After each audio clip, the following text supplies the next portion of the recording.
India refuses to explain why it is that eminent academic commentators have observed since the 1960s that the Vienna Convention on Consular Relations of 1963 expressly left intact the customary international law position. Lest we forget, one of those academic commentators also include the former honorary legal advisor to the Indian Ministry of External Affairs.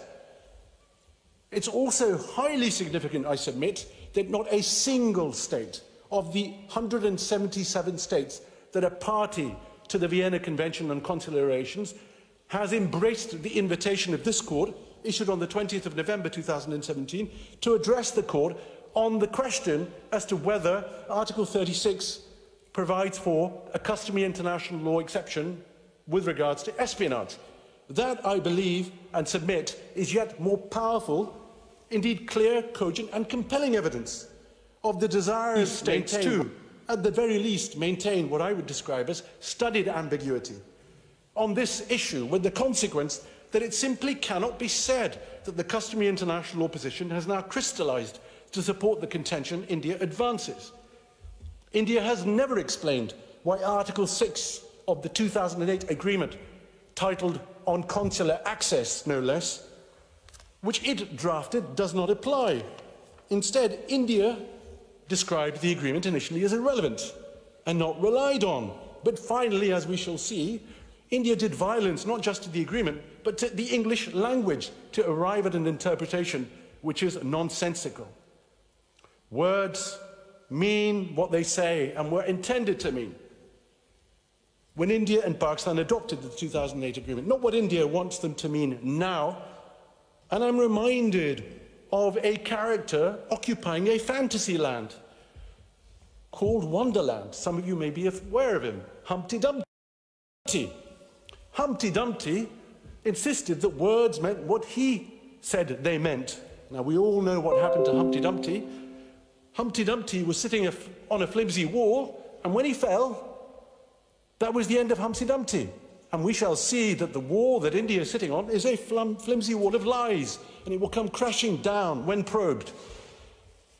India never engaged with a legitimate request for mutual legal assistance from Pakistan, sent on the 23rd of January 2017, which could have provided inculpatory or exculpatory evidence. In the face of binding UN Resolution 1373, which we mustn't forget, was adopted in the aftermath of the terrible events of 9/11, Articles 2F and G thereof oblige states, mandatory Chapter 7 UN resolution. It's not good enough for India to now contend before this court in a mealy-mouthed manner that there is no MLA treaty required, or that there should have been an MLA treaty between India and Pakistan and it wasn't in existence, or in an act of utter desperation to assert that Pakistan has failed to assist India in the past. Even if that were true, it provides absolutely no excuse. And I'm compelled to point out that India's own conduct, not just in sending Mr. Jadhav, Commander Jadhav, but in the context of these very proceedings, and during the course of these proceedings, is a shameless attempt to perpetuate blatant misrepresentations, not just in the pleadings, but the evidence filed before the court. It raises, I regret, and I'm compelled to say, a clear, uncontradicted basis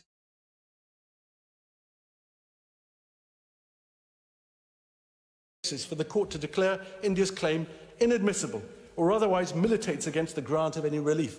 And it's important to understand India's mindset, and the pleading is very revealing.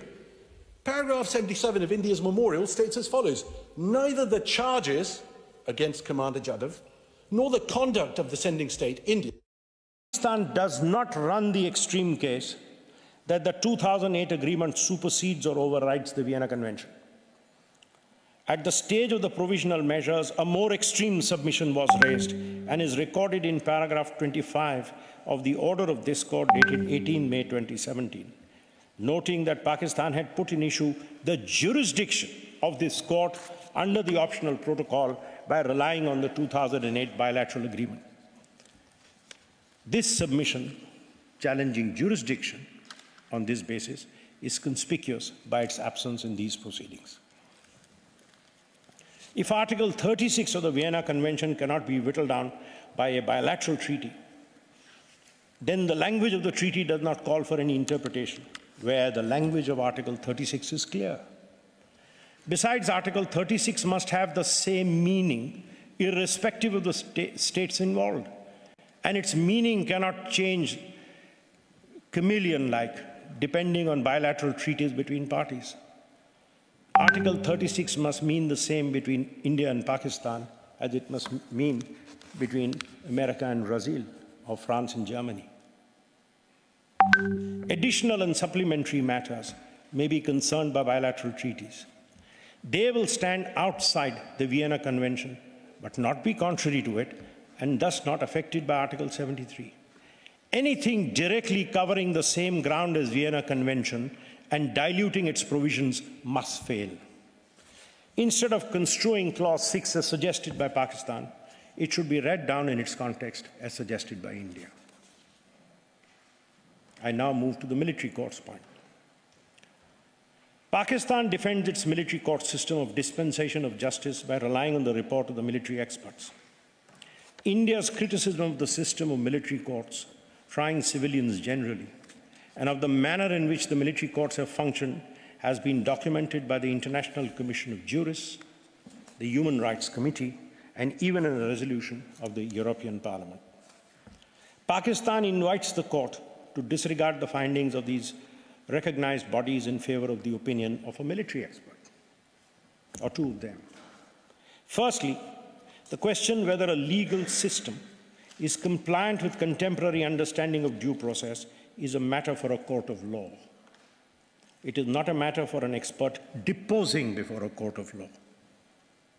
It is for this reason India invited the court to completely disregard this report.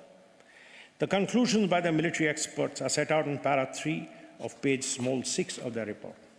The first conclusion they arrived at is that while most military courts have jurisdiction to try civilian offences of espionage and terrorism, this is often limited to offences committed by persons already subject to service jurisdiction. Modern state practice in most jurisdictions is that the civil authorities of the state will undertake any prosecution of these offences where there are concurrent jurisdictions. A fair reading of this suggests that the experts find that military courts are generally confined to service personnel. It is known that there are some military courts, Pakistan is one, and unfortunately not the sole example, in which military courts have jurisdiction to try civilians. The use of the words often by the experts, a delightfully vague expression, makes it obvious that the trend is not to have military courts trying civilians. That is precisely what India inferred from the report. Pakistan, realizing that the conclusions in the report were against their interests, tries to obfuscate the issue by omitting the word often in India's paraphrase, was an attempt to mislead the court. A suggestion that but for this great report, this court would perhaps not even know that there are some military courts in the world which have the power to try civilians. It's being rather presumptuous. The second paragraph of the report is irrelevant. It says that the military courts of Pakistan are based on domestic law of Pakistan. If the military courts do not measure up to due process standards and of international law, their domestic statutory power is irrelevant. I don't need to take time of this court on the settled proposition that domestic law is never a defense if what is involved is a violation of international law or an international obligation. The third conclusion is that judicial review function of courts appears to provide a potential effective safeguard against the manifest failings in due process. They do not say manifest failings, if any. There are bound to be failings in a military court trying civilians. And according to the experts, the judicial review is a potentially effective safeguard against these failings. 2 points follow. The addition of the article "the" before the word manifest failings does not change the sense of what is said in the report, nor does it affect India's interpretation of the report. Secondly, it is for this court and not for the experts to opine on whether judicial review function is sufficiently a potential effective safeguard. I say it is rather presumptuous to think that this court would go by an expert to decide whether judicial review is a sufficient safeguard on the ground of due process shortfalls. We don't need experts. This court will decide. Judicial review is hopelessly insufficient. And this is also apparent from the judgment of the Pakistan Supreme Court. The limited area of judicial review is set out in paragraphs 73, 93, and 103 of the Zaman Khan judgment. The first judgment of the Peshawar High Court follows this narrow remit of judicial review, and on that basis declined to interfere with the orders of the military court. Pakistan said that India had not updated this court with a report of the International Commission of Jurists published in 2019. To complete the record, the report is attached to this presentation. It's in public domain. The criticism of the military court is as trenchant as it was before. The only thing new in the report is a reference to a recent decision of the Peshawar High Court. The criticism leveled by the International Commission of Jurists and other fora, which is reviewed and commented upon by the Pakistan military court system, is that it is non-compliant with due process standards. And that's a report of 2019. Pakistan's argument is that judicial review provided for under the Pakistan Constitution is a sufficient safeguard, and therefore the overall system with the check and balance of judicial review becomes compliant with due process. But this is not what the Supreme Court held in Zaman Khan. Article 10, capital A of the Constitution of Islamic Republic of Pakistan provides for due process. Article 8 of the Constitution declares laws contrary to Part 1 of the Constitution will be void. An exception is carved out for laws that are placed in the first schedule by Article 8, Subarticle 3.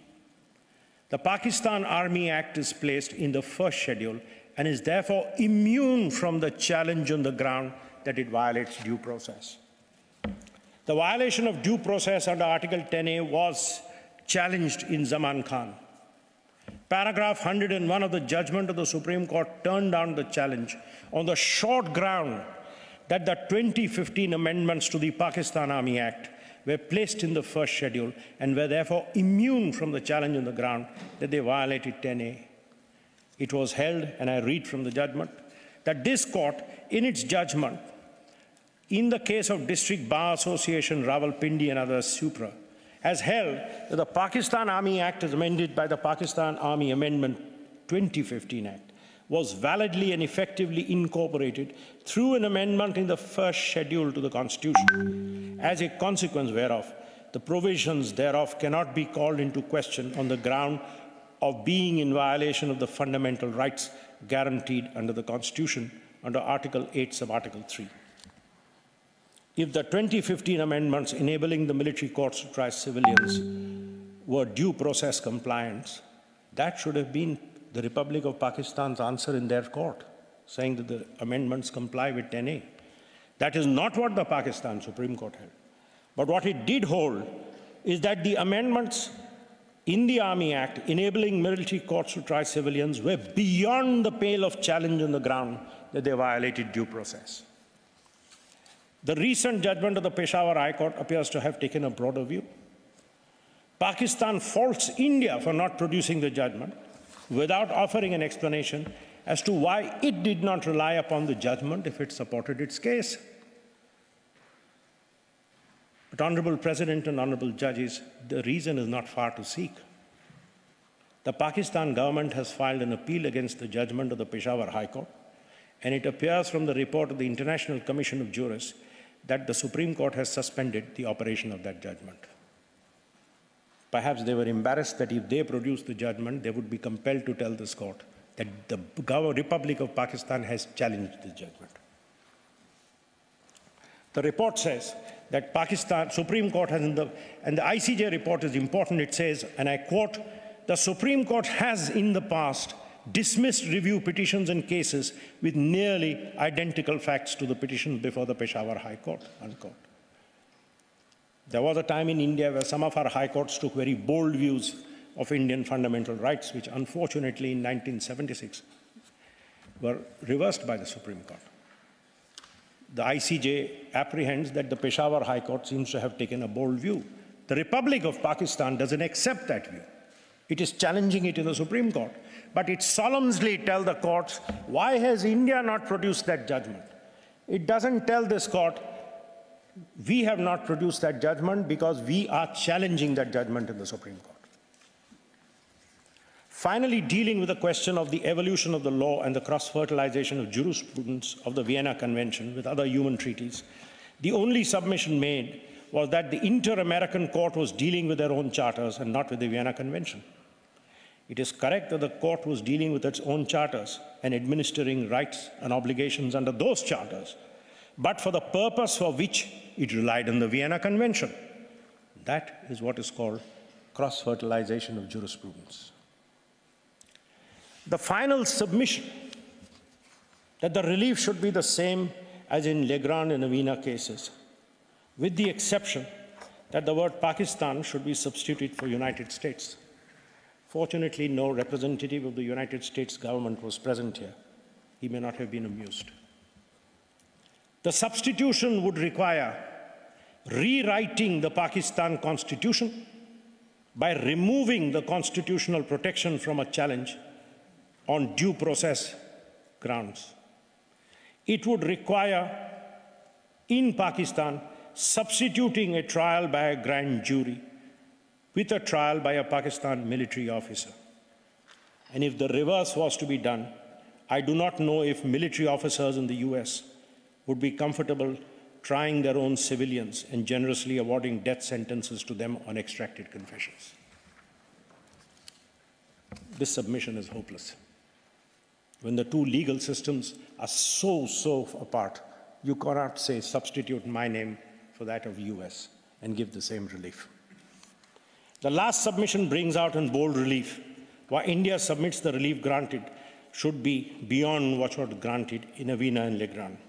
It is for this reason that India submits that the court should not sanctify a trial by the military court of civilians generally, and specifically the trial by the Pakistani military courts in the face of the findings of the International Commission of Jurists, the Human Rights Committee, and even the European Parliament. It bears emphasis that the entire basis for holding that the US suggestion for review and reconsideration in the context of US laws was sufficient restitutio in integrum was that apart from the confusion which led to denying consular access, there was no other reason to question the integrity of the US criminal justice system. For a criminal justice system to be compliant with contemporary standards of due process, I quote from ICCPR, everyone shall be entitled to a fair and public hearing, absent, by a competent, independent and impartial tribunal, absent, established by law, and to have adequate time and facilities, absent, for the preparation of his defense, and to communicate with counsel of his own choice, absent, and the right to have his conviction and sentence being reviewed by a higher tribunal according to law, unquote. The system which lacks these fundamental attributes cannot pass muster, merely because there is a judicial review in a constitutional court available within a narrow legal remit. As the Pakistan Supreme Court said, widening the grants of judicial review would result in diluting the constitutional amendment which granted immunity from a constitutional challenge on the anvil of due process to the amendments made to the Pakistan Act in 2015.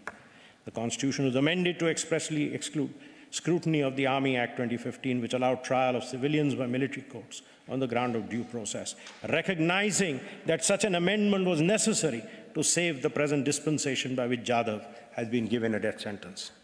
The report of the military experts, which finds great substance and fact that the military courts are fully supported by domestic law, is of little worth and value. This court will have to decide for itself whether it considers such a system could be sanctified by an order of review and reconsideration. When we talk of review, I would draw the attention of the court in stark contrast in the Kasab case, where the Supreme Court of India, dealing with an application filed by a Pakistani terrorist, apprehended red-handed and caught by a brave police officer who absorbed on himself a magazine of bullets on his person. The Supreme Court held that we may also state here that since it is a case of death sentence, we intend to examine the materials on record firsthand, in accordance with the time-honored practice of this court, and to come to our conclusion on all issues of fact and law unbound by the findings of the trial court and the High Court. This is called review. I would like to conclude my opening presentation by dealing with the point made in India's memorial and reply repeatedly, and which was the subject of severe criticism yesterday. Pakistan suggested that in refusing to answer questions and wrongly characterizing them, including its request for legal assistance as propaganda measure, India had done something wrong. Let me explain to you why India calls all this a propaganda and not serious legal steps. Pakistan has continued to misuse the opportunity provided by this august institution with false and malicious propaganda on issues which are not part of substantive legal issues for this court to consider. Also, one of the reasons why India seeks Jadhav's release, apart from showing propaganda, is that he has become a pawn and a convenient tool for Pakistan to try and unsuccessfully divert global attention from its own conduct. And Pakistan's conduct is well documented by information and material contained in public domain. These include, firstly, state sponsorship of terrorism by including and allowing its territory to be used to train, arm and finance and launch terrorist attacks against its neighbors. Some of the recent terrorist attacks include A. On 14 February 2019, a dastardly terror attack was carried out in India by Pakistan-based and UN-proscribed-based entity, killing more than 40 Indian security personnel. This has received global condemnation. The US has even called upon Pakistan to end immediately the support and safe haven provided to all terrorist groups operating on its soil, whose only goal is to sow chaos, violence, and terror in the region. In another terror attack in Iran on 13 February, the Iranian side has stated that the Pakistan government must be made accountable for terror attacks which are planned and carried out by a terrorist group on its soil. In a statement issued by the Iranian Foreign Office on 17 February, it was stated that the Iranian side has conveyed its protest to Pakistan at the growing number of terrorist attacks designed in and led from Pakistan, including terrorist attack in the Zahedan Khash Road. Pakistan is under pressure from the Financial Action Task Force for weakness and deficiencies in the anti-money laundering, countering of financing of terrorism regime in Pakistan. In July 18, FATF decided to place Pakistan on its compliance document grey list for ICRG monitoring. FATF identified Pakistan as one of the jurisdictions with strategic anti-money laundering, counter-financing deficiencies. 3. Pakistan is used as a safe haven by UN-proscribed terrorist entities, including Al-Qaeda, Lashkar-e-Taiba, Jaish-e-Mohammed, Falah-e-Insaniyat Haqqani Network, individuals including Hafiz Saeed, Dawood Ibrahim, and others. More than 30 individuals and entities who have been proscribed by the Counter-Terrorism Committee pursuant to UN Security Council resolution are from Pakistan. It is surprising that Pakistan calls to aid the same UN Security Council resolution in support for its request for legal assistance, turning the proverbial Nelson's eye to its own track record. Equally significant large number, more than 20 proscribed entities and individuals are believed to be associated with Pakistan. Many countries from time to time continue to call Pakistan to take credible and effective action against these designated individuals and entities. Counsel for Pakistan yesterday says he has great respect for India, but not in its present incarnation. I would only say that there was a time when the world respected Pakistan. But today the world doesn't have the same respect for Pakistan in its present incarnation. Pakistan has taken action to try civilians by its military courts and made no progress to take forward trials in cases of heinous terror attacks like the one in Mumbai on 26 November, by which 166 persons from 15 countries were killed by Pakistani terrorists. Prominent Pakistani newspaper Dawn carried an interview of their former Prime Minister, Mr. Nawaz Sharif, in which he was quoted as having made the admission of Pakistan's complicity in Mumbai terror attacks, stating, "Militant organizations are active. Call them non-state actors. Should we allow them to cross the border and kill 150 people in Mumbai? Explain it to me. Why can't we complete that trial?" Jadhav's trial was completed in 6 months, 4 months. How many weeks? Quick trial. What's happened to the 150 people killed in Bombay? Nothing. And this interview has not been denied. The outcome of the document of the European Union Council proceedings titled Council conclusions on EU priorities in Human Rights Forum was released the day before on 18 February 19 makes compelling reading. Para 9 of the document explicitly reflects concerns at the conduct of certain states, in which Pakistan figures prominently with regard to due process of law and fairness of trial, referring to the offences of torture, enforced disappearances, and extrajudicial killings. EU has called on Pakistan to ensure effective investigations in an impartial and transparent manner.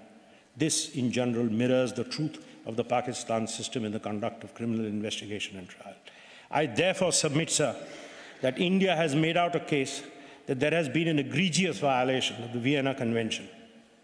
India has made out a case that in the present circumstances, considering the absence of a due process compliant justice delivery system in Pakistan and various other factors, including Pakistan's propaganda, which has publicly condemned Jadhav by naming him as an Indian terrorist, any relief by way of review and reconsideration shall be a chimera.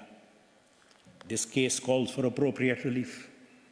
The Legrand judgment rejecting the US contention that, as in the other cases, the only sanction for violating Article 36 should be demanding an apology, noted, and I quote, it is not doubt that case, as the United States points out, that Article 36 of the Vienna Convention imposes identical obligations on states irrespective of the gravity of the offence a person may be charged with and penalties which may be imposed. However, it does not follow therefrom that the remedies for a violation of this article must be identical in all situations. While an apology may be an appropriate remedy in some cases, it may in others be insufficient. I respectfully submit, sir, in all humility, but all the emphasis at my command. Honorable President, honorable judges, the time has come for this court to take this law forward and to make Article 36 a potent weapon for protecting human rights. Thank you, sir. I thank Mr. Salve, and I now give the floor to the agent of India. You have the floor. Thank you, Mr. President. Mr. President and honorable judges, before making my final submissions, I would like to say that Government of India takes full responsibility for what we have filed and protests the strong language used in Pakistan's opening arguments regarding India and her pleadings. Now I make the final submissions. 1.